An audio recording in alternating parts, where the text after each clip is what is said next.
پہلے جنرل باجوہ بند کمرے میں چیدہ چیدہ صحافیوں کو بریفنگ دیا کرتے تھے۔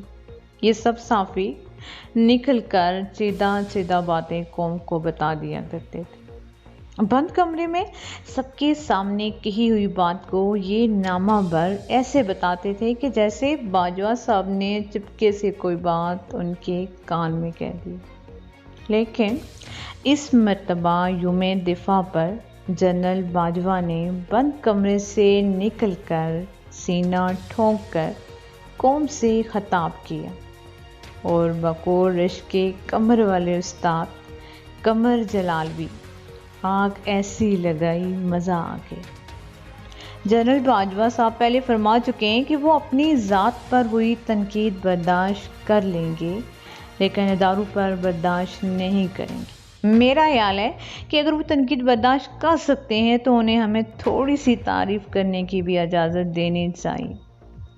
جس طرح سے انہوں نے افغانستان میں امن کی بات کی اور جس طرح انڈیا کو نپے الفاظ میں اس کی اوقات یاد کروائی، ایسا صرف باجوہ صاحب ہی کر سکتے ہیں۔ ہمارے صدر عارف علوی صاحب رمضان مرنجات میں ہیں، ان سے تو کراچی کلفٹن کنٹونمنٹ بورڈ والے نہیں ڈرتے تھے، انڈیا کیا ڈرے گا۔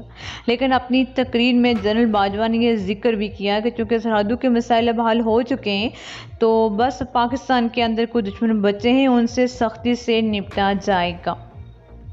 کچھ لوگ جو شاید وطن دشمن تو نہیں ہیں لیکن حسد میں جلتے رہتے ہیں، پوچھتے ہیں کہ اس جنریشن والی جنگ کے اور فیز بھی آئیں گے جس طرح ہر ڈیفنس ہاؤسنگ سوسائٹی کے آتے ہیں۔